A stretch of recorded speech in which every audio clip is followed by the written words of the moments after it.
마태복음 11장 20절로부터 30절입니다. 제가 가지고 있는 성경은 신약 21쪽입니다. 제가 빠른 속도로 읽겠습니다. 오늘 주절은 28, 29, 30절입니다. 20절 그때 그분께 자신의 강력한 일들의 대부분을 행하신 도시들을 꾸짖기 시작하셨으니 이는 그들이 회개하지 아니하였기 때문이더라. 고라시나 내게 화가 있을지어다. 벳세다야 내게 화가 있을지어다. 이는 너희 안에서 행한 그 강력한 일들을 두로와 시돈에서 행하였더라면 그들이 오래전에 거친 베옷을 입고 제 가운데서 회개했을 것이기 때문이라. 그러나 내가 너희에게 이르노니 심판날에 두로와 시돈이 너희보다 더 견디기 쉬우리다. 그리고 너 가버나움아 네가 하늘까지 높여졌으니 지옥까지 끌어내려지리라. 이는 내 안에서 행한 그 강력한 일들을 소돔에서 행했더라면 그 도시가 이날까지 남아 있었을 것이기 때문이라. 그러나 내가 너희에게 이르노니 심판날에 소돔 땅이 너보다 더 견디기 쉬우리라. 그때 예수님께서 응답하여 이르시되 오 하늘과 땅의 주이신 아버지여 내가 아버지께 감사드리나이다. 이는 아버지께서 이것들을 지혜롭고 분별 있는 자들에게는 숨기시고 아기들에게는 드러내셨기 때문이니이다. 아버지여 정녕 그러하니이다. 이는 그리하심이 아버지께서 보시기에 좋았기 때문이니이다. 내 아버지께서 모든 것을 내게 넘겨주셨사오니 아버지 외에는 아들을 아는 자가 없고 아들과 또 아들이 아버지를 드러낼 자 외에는 아무도 아버지를 알지 못하나이다 하시더라. 28절입니다. 수고하고 무거운 짐을 진 너희 모든 자들아 내게로 오라. 그리하면 내가 너희에게 안식을 주리라. 나는 마음이 온유하고 겸손함으로 내 멍에를 너희 위에 메고 내게 배우라. 그리하면 너희가 너의 혼의 안식을 찾으리라.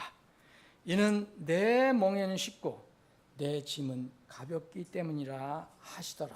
아멘. 아버지 하나님 참 맑고 좋은 주일 아침 허락해 주셔서 저희들이 하나님 집에 모여 주님을 예배하고 찬양할 수 있게 해주셔서 감사합니다. 모든 사람이 이런 특권을 누리는 것은 아닙니다. 구원받은 사람만 주님을 찬양하고 경배할 수 있습니다. 우리에게 이런 큰 은혜를 베풀어 주심을 다시 한번 감사드립니다.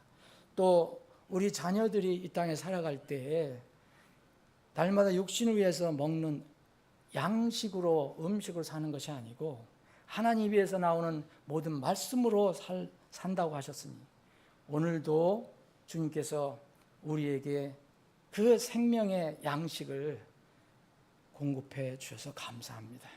이 시간 겸허한 마음으로 하나님 앞에 말씀 앞에 다 마음의 무릎을 꿇기를 원합니다. 주님께서 필요하신 교훈을 우리 각자에게 허락해 주옵소서. 예수님의 이름으로 기도합니다. 아멘. 오늘 본문 말씀은 여러분들이 잘 아시는 그런 내용입니다. 다시 이 말씀을 가지고 묵상을 해보기를 원합니다.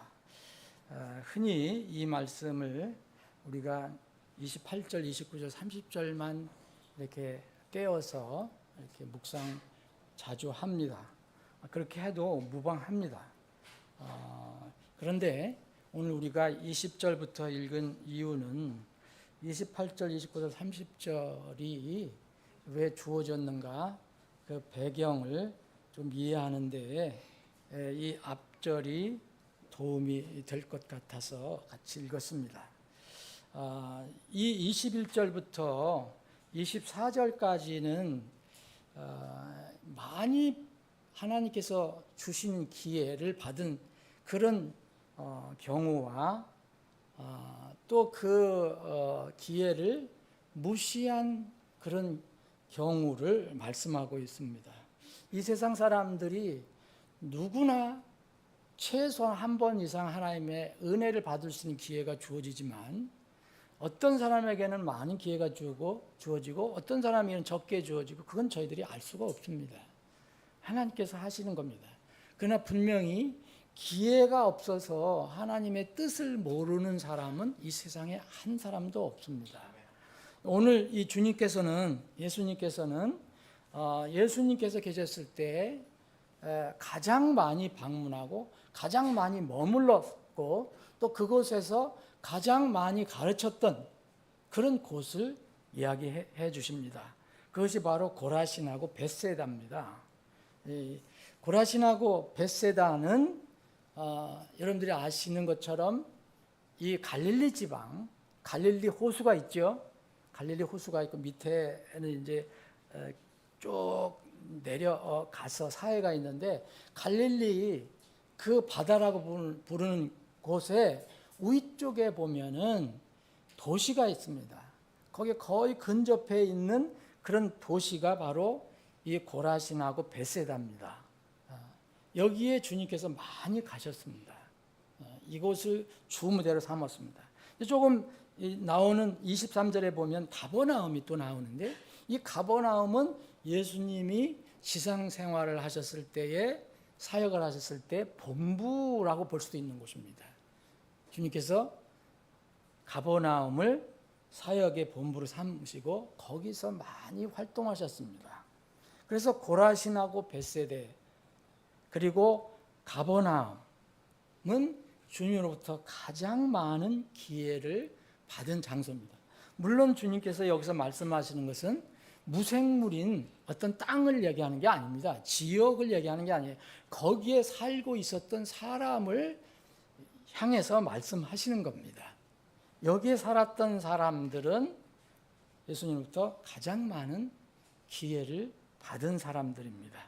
그런데 이거와 비교해서 두로와 시돈이라는 곳은 이스라엘 사람들이 이방인의 땅으로 여겼던 블레셋 지역에 있었던 땅입니다. 물론 예수님도 가졌지만 여기는 고라신하고 벳세다, 가버나움과 비교할 수 없습니다. 그래서 주님께서 오늘 이렇게 말씀하십니다. 두로와 시돈에서 그렇게 내가 너희들이 있는 곳에서 이렇게 행했다면 그들이 어떻게 했겠느냐? 그들이 제 가운데서 해결했을 것이다 라고 말씀하십니다. 그리고 본부격이었던 가버나움에서 내가 이제 너희들에게 베푼 그런 일들을 했다면 소돔에서 만약 했다면 그 소돔이 멸망하지 않고 지금까지 남아있지 않았겠느냐라고 말씀하십니다. 이만큼 주님께서는 이제 많은 기회를 받은 사람의 책임에 대해서 말씀하고 있습니다. 또 25절부터 27절까지 보면은 여기 25절은 이렇게 시작됩니다. 그때 예수님께서 응답하여 이르시되 뭐를 응답하셨는가? 누가 앞에 질문한 것도 없습니다. 그런데 응답하여 이르시되라고 말씀하십니다. 곧 보면은 이제 하나님과 교통 교제하는 내용이 들어가 있습니다. 하나님과의 교제가 있었다는 것을 우리가 알 수가 있습니다. 그때 예수님께서 응답하여 이르시되 오 하늘과 땅의 주이신 아버지여 이렇게 하시면서 이제 아버지와 이제 부자 간 교제의 대화가 기록이 되어 있습니다.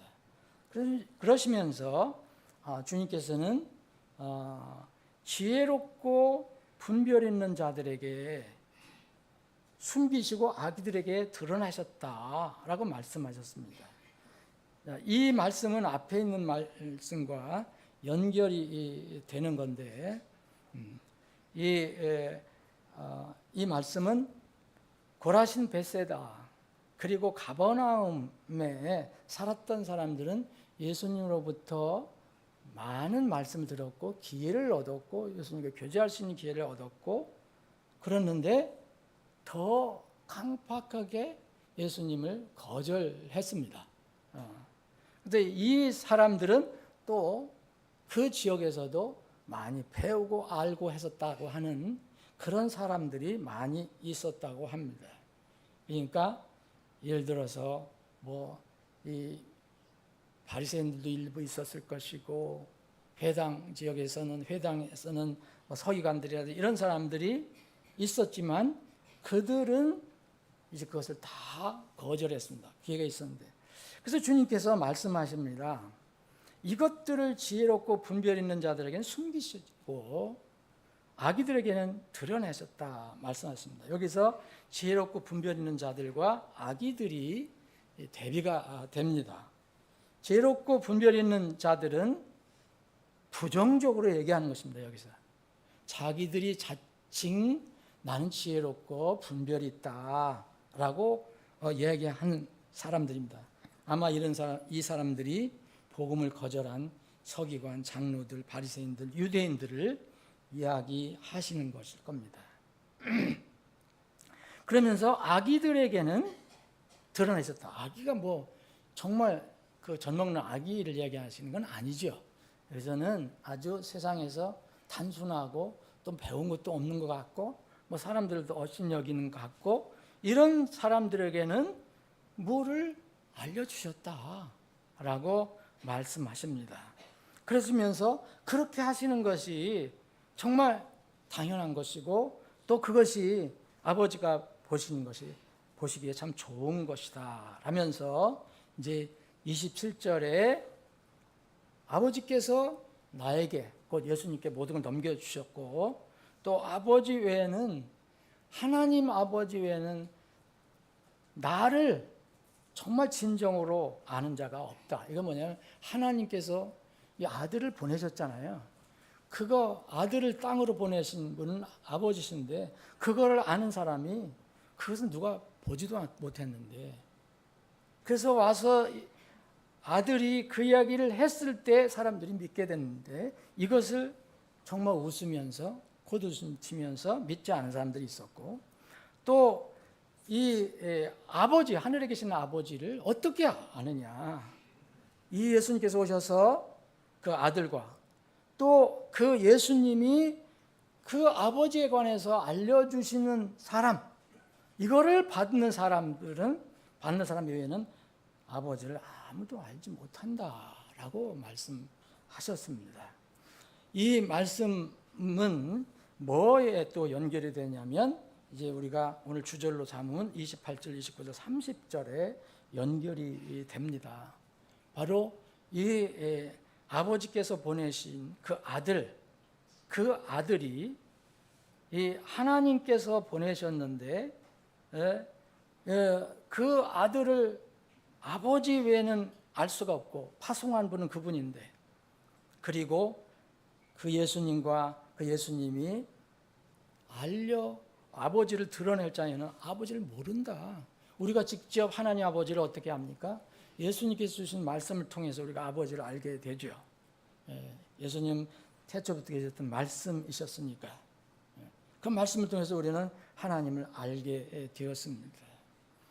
그런데 여기 28절, 29절, 30절에 보면은 이렇게 쭉 말씀하시고 나서 이제 어떤 초청을 하시는 말씀을 하십니다. 이게 우리가 유명한 이 구절인데 그래서 오늘 20절부터 24절까지는 회개하지 않은 어떤 도시들에 관해서 말씀을 하세요.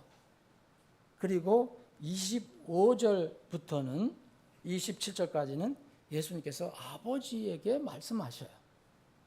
그리고 28절부터 30절까지는 이 세상에 있는 모든 사람들을 향해서 말씀을 하십니다. 이것은 초청문이라고 볼 수가 있습니다. 이 초청문, 이 초대장의 문화는 28절부터 인쇄가 되어 있지만 초대자는 27절에서부터 소개를 하고 있어요. 이 아들이 어떤 분인가를 27절부터 소개를 합니다. 바로 그 아들이라는 분은 이 땅의 유일한 중보자이세요. 예수 그리스도입니다. 그래서 바울 사도는 디모데에게 보낸 편지에서 이런 말씀을 했습니다. 디모데전서 2장 4절 5절에 보면 그분께서는 모든 사람이 구원을 받고 진리의 지식에 이르기를 원하시느니라. 하나님 아버지의 마음을 이제 기록했습니다. 그러면서 그 이유를 또 이렇게 기록합니다. 디모데전서 2장 5절 보면 이는 한 하나님이 계시고 하나님과 사람들 사이에 한 중보자 곧 사람이신 그리스도 예수님이 계시기 때문이라 그랬습니다. 왜 하나님께서 모든 사람이 구원을 받고 진리를 아는데 진리의 지식에 이르기를 원하시느냐? 우리가 어떻게 하나님을 알 수 있습니까? 거기엔 중보자가 계신다는 겁니다. 예수님이 계신다는 거예요. 그래서 그 예수님을 쭉 소개해 주면서 그 예수님이 이제 28절에서부터는 그 예수님이 이제 세상을 향해서 초청을 합니다. 초대장을 보냈습니다. 그 내용입니다. 근데 이 초대장에 보면은 모든 사람인데 이 초대장을 받는 사람은 세상 모든 사람이에요. 그런데 예수님께서 어떤 사람으로 한정을 하셨느냐 하면은 수고하고 무거운 짐을 진 사람들이에요. 수고하고 무거운 짐을 진 사람들. 자기가 수고하고 무거운 짐을 진 사람이라고 인정하는 사람에게 이 초청을 보내셨어요. 앞에서 이야기하는 고라신, 벳사다 그리고 가버나움에 있었던 사람들을 포함해서 스스로 의롭다고 생각하는 사람들, 스스로 지혜롭다고 생각하는 사람들, 스스로 분별 있다고 생각하는 사람들, 이런 사람들에게는 아마 이 초청장이, 이 초청문이 들리지를 않을 것입니다. 주님께서는 계속해서 이제 마태복음 9장에도 보면 스스로 의롭다고 하는 사람들을 책망하십니다. 스스로 지혜롭다고 하는 사람들을 책망하십니다. 그러시면서 수고하고 무거운 짐을 진 너희 모든 자들아 하고 부르십니다. 그러시면서 제안하신 것이 두 개의 안식에 관해서 말씀하십니다. 28절에는 하나의 안식, 또 29절에도 또 하나의 안식을 이야기하십니다. 주님의 이 안식의 초청은 두 가지 의미가, 이중 의미가 들어가 있습니다. 인생에서 모든 사람들에게, 세상의 모든 사람에게 가장 근본적인 어떤 문제가 있다면 이게 무엇일까? 철학도, 세상의 철학도 비슷하게 얘기를 합니다. 답이 없는 것뿐이에요. 인생의 가장 근원적이고 가장 긴급하게 해결해야 되고 가장 근본적인 어떤 문제가 있다면 그것은 뭘까? 첫 번째는 안식인데 이 안식은 죄로부터의 안식입니다. 죄의 형벌로부터의 안식이에요. 그래서 주님께서는 이 안식에 사람들에게 초청장을 보내셨습니다. 수고하고 무거운 짐을 진 모든 자들이라고 말씀하셨습니다. 우리는 태어날 때부터 알든 모르든 다 이런 무거운 짐을 가지고 태어납니다. 이런 짐을 진 사람들에게 나에게 오면 내가 너에게 안식을 주겠다고 말씀하십니다. 여기 안식을 주는 주체는 예수님이고 안식을 받는 사람은 이 초청장에 응해서 주님께 간 사람입니다. 내게로 오라 하셨으니까요. 사람은 태어날 때부터 다 영이 죽어 있는 상태입니다. 이 영이 이 안식의 초청장을 진실로 받고 주님께 나아가면은 이제 영이 살아납니다. 유일한 구원자, 앞에 설명드렸던 그 중보자, 왜 하나님께서 모든 사람이 구원을 받고 진리의 지식에 이르기를 원하시냐? 근데 그 이유를 디모데전서 2장 5절을 말씀합니다. 하나님과 사람 사이에는 중보자가 필요하다. 이 중보자가 바로 그리스도다. 이분 외에는 중보자가 없다. 그래서 이 중보자께서 사람들에게 이런 구원의 초청, 죄로부터의 안식의 초청을 하십니다. 그래서 내가 너에게 안식을 주리라 라고 했습니다. 여러분, 죄인은 자신의 수고와 공로를 쌓아서 그 대가로 안식을 얻는 게 아니에요. 죄 문제를 해결하는 것이 아닙니다. 그냥 주님이 우리의 모든 죄를 해결해 주시는 분이심을 알고 그분께 겸손히 나가기만 하면 됩니다. 나가서 구하면 주님께서 주십니다. 내게로 오라 그랬습니다. 내가 너희에게 안식을 주리라.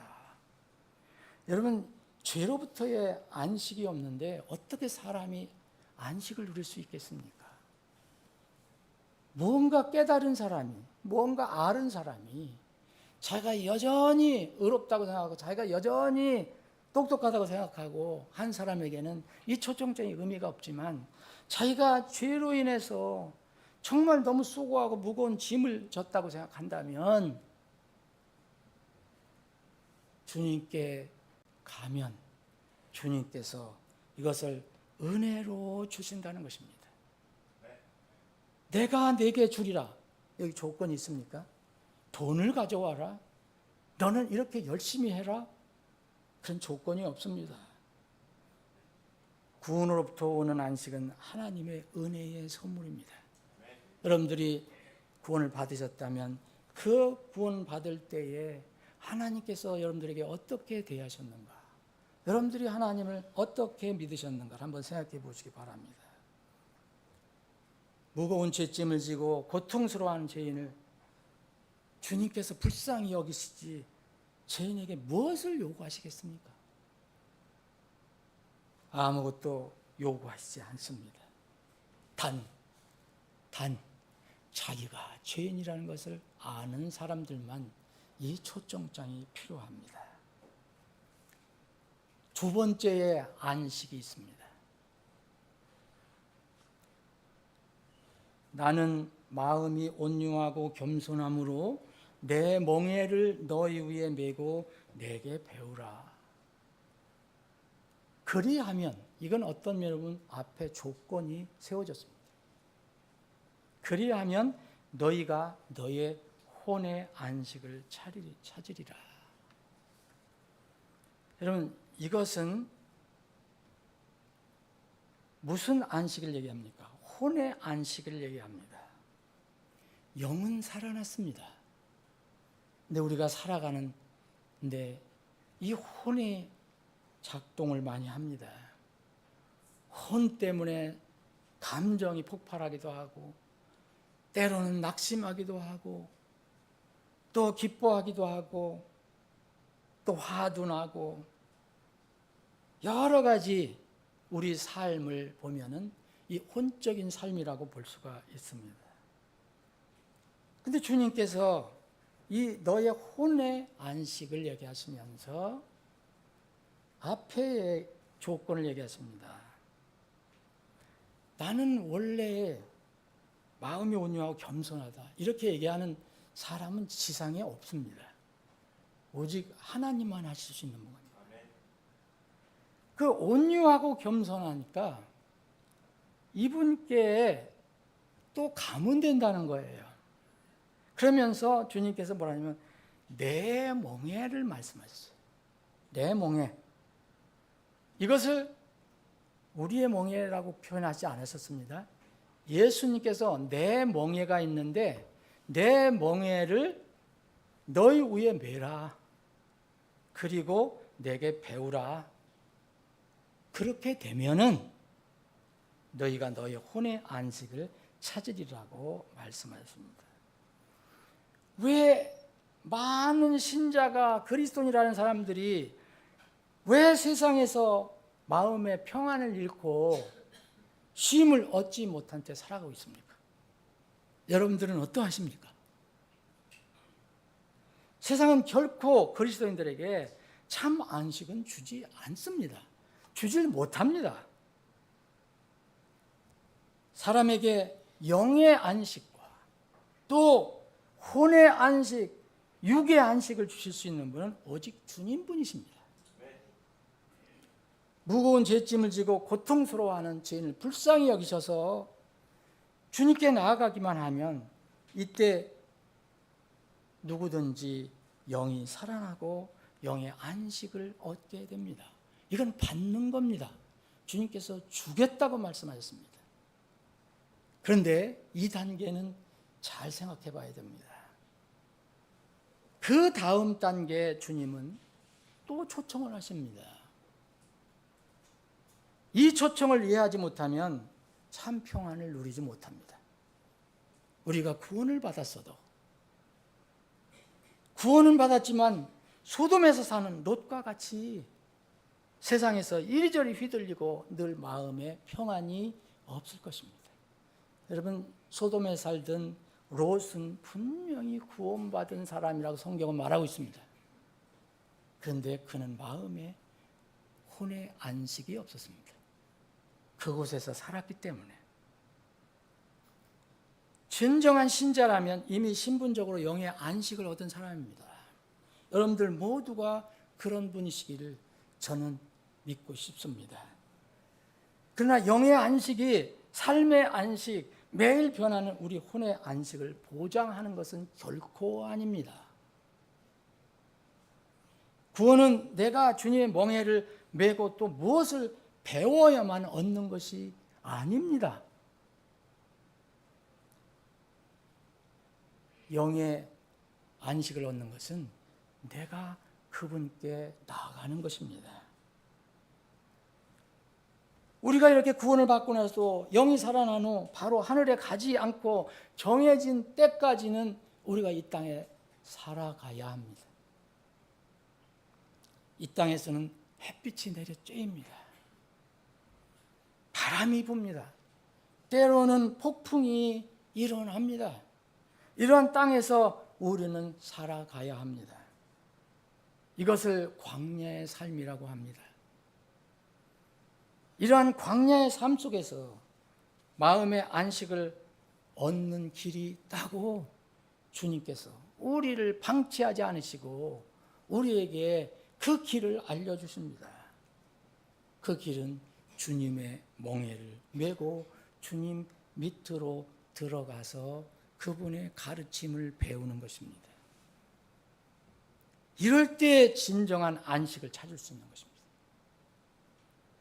이것은 제가 말하는 것이 아니라 바로 하나님과 사람 사이의 중보자 되신 예수 그리스도 유일한 구세주이신 그분께서 우리 속성을 너무 잘 알고 계신 그분께서 말씀해 주시는 것입니다. 이스라엘의 출애굽은 오직 하나님의 말씀을 믿고 어린 양의 피를 자기 집의 문설주와 인방에 바른 것으로 끝났습니다. 그러나 그들이 이집트 노예에서 해방된 후 광야 생활에서의 혼의 안식은 어떻게 얻었습니까? 그들은 말씀에 불순종할 때 이 안식이 사라져 버렸습니다. 말씀에 순종하고 하나님께 순종하고 하나님을 따라갈 때만 순간 안식을 찾을 수 있었습니다. 여기 오늘 본문 말씀에 보면 이 구절도 여러분 잘 생각해 봐야 됩니다. 첫 번째 28절에는 내가 너에게 안식을 주리라라고 말씀하셨습니다. 우리가 할 수 있는 것은 없습니다. 그냥 그분께 가는 것뿐입니다. 그런데 29절은 달리 말씀하십니다. 그리하면 너희가 너의 혼의 안식을 찾으리라고 했습니다. 누가 찾는 겁니까? 우리가 찾는 겁니다. 이건 우리가 찾는 겁니다. 구원은 하나님께서 우리에게 주시는 선물입니다. 그런데 이 광야의 삶에서 안식을 찾는 것은 우리가 주님께 가까이 가는 그런 결단을 해야 가능하다는 것입니다. 그러시면서 30절에 보면 이는 내 멍에는 쉽고 내 짐은 가볍기 때문이라 하시더랬어요. 주님께서 이렇게 말씀하시지 않았습니다. 이는 나는 멍에가 없다. 또 내 짐이 없다라고 말씀하시지 않아요. 분명히 멍에가 있다. 그리고 짐도 있다. 그런데 내 밑으로 들어오면 그 멍에가 쉽게 느껴질 것이다. 그리고 내 짐도 아주 쉽게 느껴질 것이다. 가볍기 때문이다라고 말씀하셨습니다. 여러분 십자가하고 멍에를 헷갈리는 경우가 있는데 이 크로스, 요크는 완전히 다른 것입니다. 십자가와 멍에 다 안식과 연결이 되어 있습니다. 십자가 28절에서 십자가라는 단어는 없지만 이것을 십자가 멍에를 비교하면 28절은 십자가입니다. 십자가는 형틀이었습니다. 사형 집행 도구였어요. 여기에 달리는 것 자체가 고통, 죽음을 의미했습니다. 예수 그리스도께서 유일한 그분의 십자가를 지셨어요. 예수 그리스도의 십자가는 사랑, 용서, 희생, 죽음 후의 생명 이것을 포함하고 있습니다. 구원의 복음과 연결되는 것입니다. 우리는 예수 그리스도께서 우리를 대신해서 죽음의 형벌을 받으셨다는 것을 믿지 않고서는 우리가 구원받을 수가 없습니다. 그게 빠지면 복음이 아닙니다. 온 인류의 구원의 기초는 바로 하나님 어린 양 예수 그리스도가 지신 십자가에 있습니다. 구원을 받으려면 각자 개인 십자가를 지고 갈보리 언덕 주님의 십자가 앞으로 나가야 합니다. 나는 죽은 몸이구나 라고 느끼고 그 주님의 십자가로 넘어가야 됩니다. 그래서 주님께서 자기 십자가를 지고 주님께서 말씀하실 때 내 십자가를 지고 따라오라고 말씀하신 게 아니라 너희들 각자의 십자가를 지고 따라오라라고 말씀하셨어요. 여러분 내 개인의 십자가는 예수 그리스도의 십자가가 아닙니다. 내가 절대 예수 그리스도의 십자가를 진다고 생각하지 마십시오. 어떤 사람은 세상에 고통, 어려움을 다 지고 가는 것처럼 사는 사람이 있습니다. 여러분 사람은 결코 하나님의 십자가를 질 수가 없습니다. 하나님만 지실 수 있는 십자가입니다. 만약 사람이 이것을 진다고 생각하면 그것이 바로 종교입니다. 인간의 종교와 하나님의 복음은 엄청난 차이가 있습니다. 하나님의 구속의 사역은 사람의 십자가가 절대 필요 없습니다. 우리 각자의 십자가를 지고 주님께서 따라오라고 하셨지만은 그것은 하나님의 십자가가 부족해서 우리 십자가가 필요한 것이라고 말씀하신 게 아닙니다. 우리가 너희는 죽을 운명이다. 죄인이라는 것, 십자가에서 달려 죽어야 할 그런 사람이라는 것을 알고 자기 십자가를 가지고 날 따라오라는 것입니다. 오직 예수님의 십자가만 사람들을 건질 수 있습니다. 십자가 멍에는 다릅니다. 그러면 멍에는 무엇입니까? 멍에는 흉틀이 아닙니다. 죽음을 의미하는 것이 아닙니다. 이것은 어떤 면은 일을 의미하기도 하고 수고를 의미하기도 하고 땀을 의미하기도 합니다. 시골에서 보면 쟁기, 수레들을 끌기 위해서 소나 나귀 등의 목에 얻는 나무 도구를 이제 멍에라고 합니다. 성경에는 이 멍에를 노예로 표현한 때가 있습니다. 상징적으로 속박, 예속되는 것, 또 고통을 의미할 때도 있습니다. 또 예레미야 애가 같은 데서는 죄의 형벌 자체를 얘기할 때도 있습니다. 그리고 신약 갈라디아에서 보면, 그리고 신약 사도행전에서 보면 율법 의식을 의미할 때도 있습니다. 그래서 왜 지지 못할 멍에를 자꾸 지어주느냐 이렇게 책망할 때가 있습니다. 그런데 이 멍에를 주님께서는 깨트려 주셨다고 말씀하십니다. 때로는 이 멍에는 하나님의 명령들을 의미할 때도 있습니다.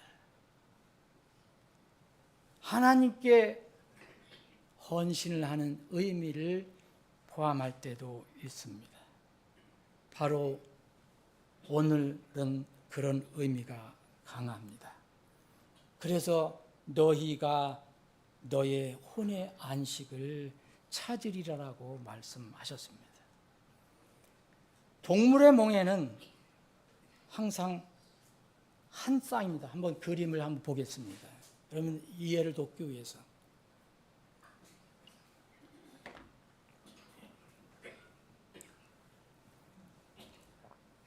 우리가 흔히 볼 수 있는, 우리나라에서 흔히 볼 수 있는 이 멍에가 저기 나와 있습니다.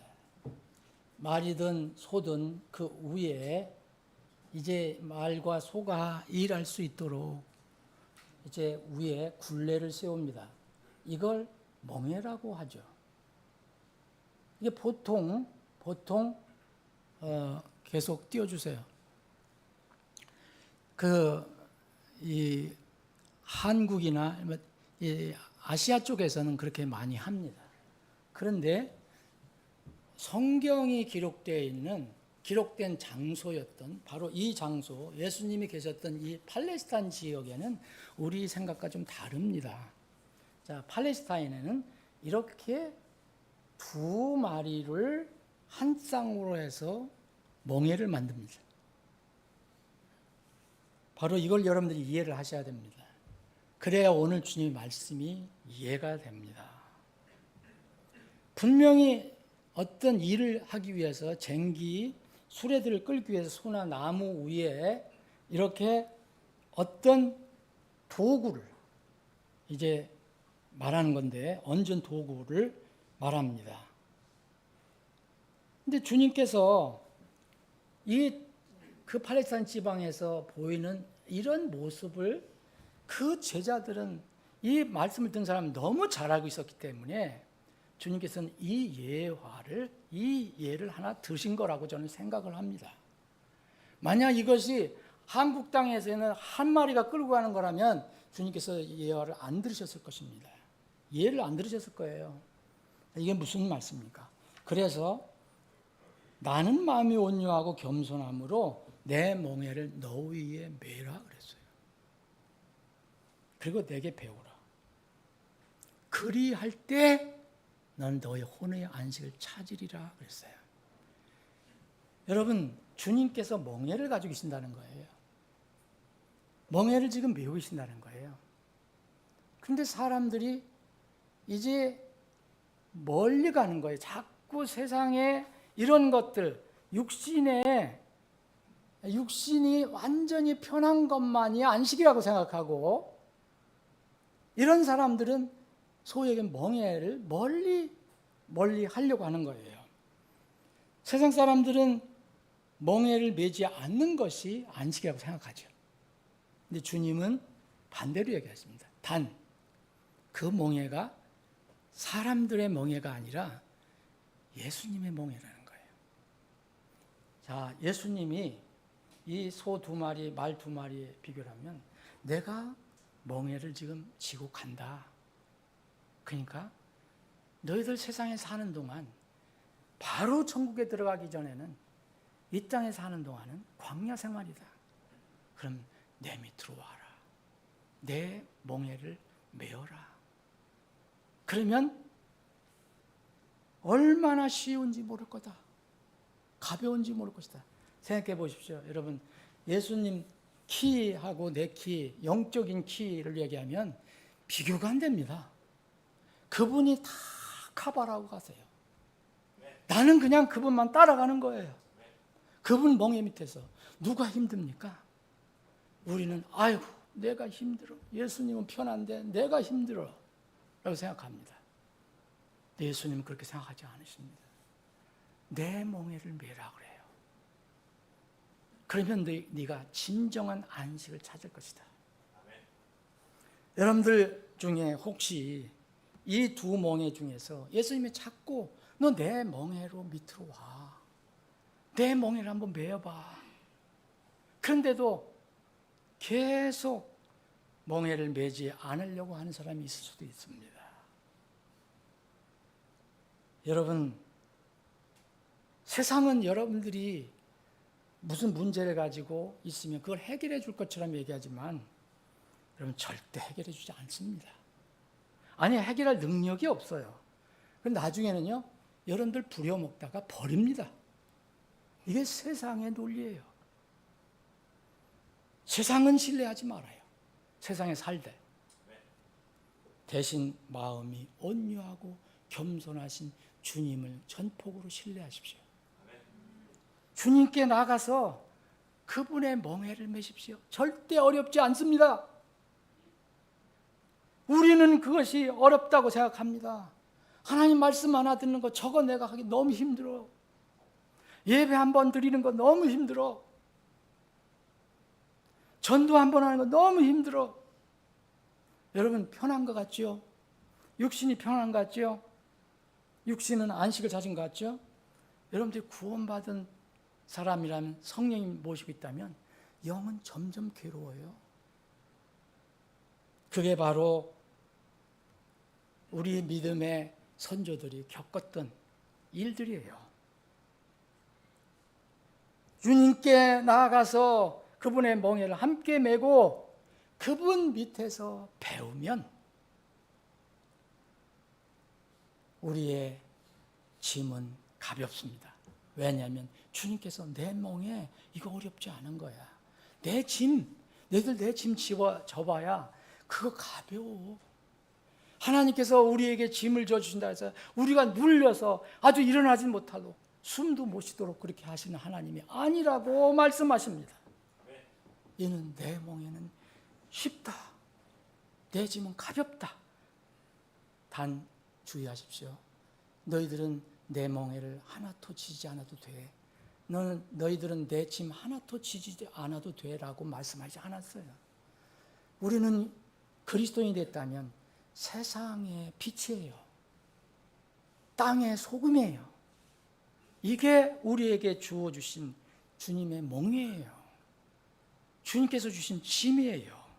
근데 이것을 멀리하고 멀리하려고 그러면 육은 편하죠. 그러나 여러분 혼은 점점 힘듭니다. 자꾸 다른 걸로 또 커버하고 또 커버하고 또 도망하고 하려고 합니다.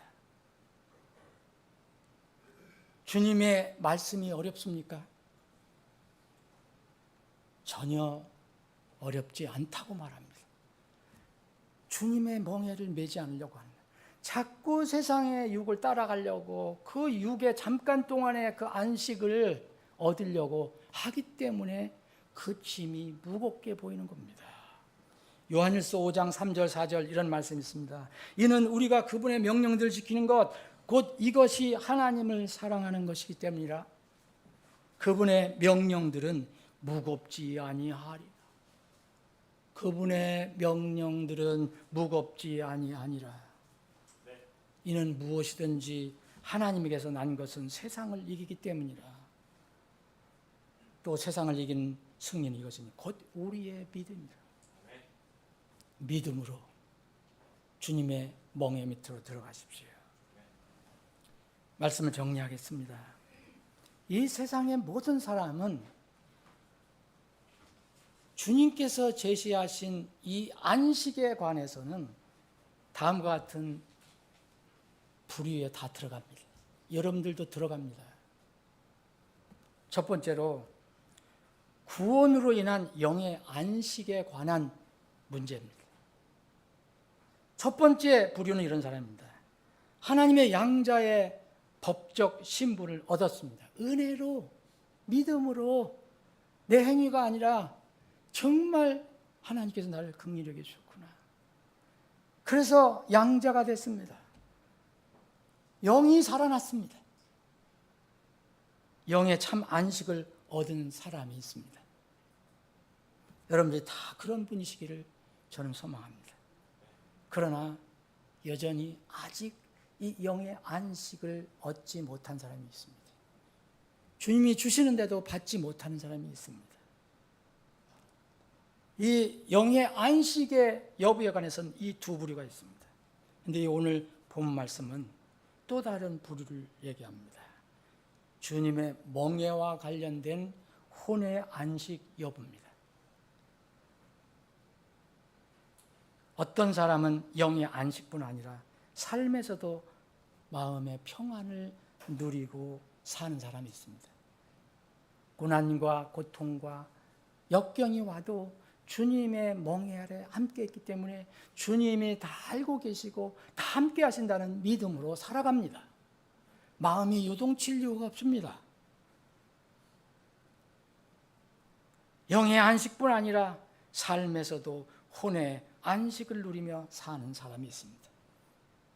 나 이와 반대되는 사람이 있습니다. 법적으로 자녀지만 법적으로는 분명히 자녀예요. 그런데 혼의 안식을 찾지 못한 사람이 있습니다. 세상에 머물러 있는 사람들입니다. 자기를 구하여 주신 주님의 말씀보다는 세상 것이 더 즐겁고 그것이 더 안식을 나에게 준다고 생각하는 사람들입니다. 사랑하는 여러분, 여러분들은 여기 부류 중에 어떤 부류에 속해 있습니까? 예수 그리스도의 멍에는 주님과 하나됨과 동행을 의미합니다. 짐은 주님의 명령일 수 있습니다. 거듭난 사람이 어떻게든 이유, 구실을 만들어서 주님을 멀리하려고 하면 주님의 멍에를 절대 매지 않을 것입니다. 그런 사람들에게 너희는 내 멍에를 매라라고 말씀하십니다. 여러분, 이 주님의 멍에를 회피하고 세상 것을 찾으면 육은 편할지 모릅니다. 잠시 동안. 그러나 구원받은 혼은 평안하지 않습니다. 여러분, 요나서에 기록된 요나 이야기 여러분 잘 알고 계시죠? 요나는 하나님의 명령을 받았을 때 세상 하나님의 멍에를 매기 싫어서 세상을 향해서 나갔지 않습니까? 다시스로. 여러분, 요나가 나중에 고백하지요. 고래배 속에 있다가 다시 나왔을 때 요나의 혼이 안식이 있었습니까? 주님의 멍에를 메고 그분께 나아가 배우면 그 멍에가 쉽고 그 짐도 생각보다 너무 가볍다는 것을 깨닫게 될 것입니다. 이것이 여러분들의 신앙생활, 주님 예배생활의 기쁨입니다. 만약 여러분들의 신앙생활, 예배생활에 기쁨이 없다면 여러분들은 구원받았어도 바로 멍에를 매지 않는 그런 사람들일 것입니다. 성경은 멍에 동료라는 말을 또 쓰고 있습니다. 멍에를 같이 맨 동료. 부디 여러분들, 저와 여러분들 모두 다 함께 그리스도의 멍에 밑으로 들어가서 그분의 짐을 세상에서 짐으로 다 멍에 동료가 되어서 마음이 평안한 가운데 주님을 기쁘게 섬기시기를 주님의 이름으로 축원합니다. 기도하는 시간 갖겠습니다.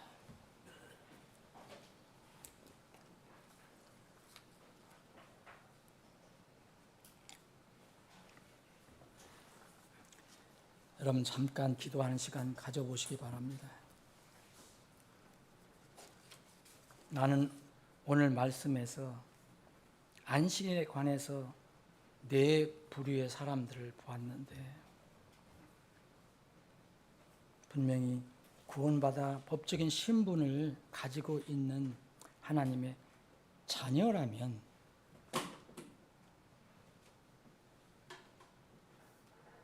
영의 안식뿐 아니라 삶에서도 안식을 누리며 살고 있는가 한번 자문해 보시기 바랍니다. 법적으로는 자녀지만 세상과 짝하고 살기 때문에 혼의 안식을 찾지 못한다면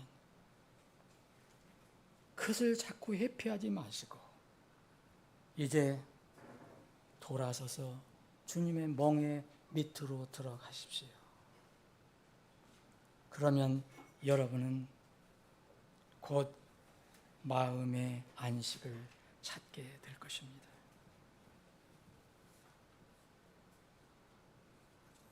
아버지 하나님 말씀 주심을 감사합니다.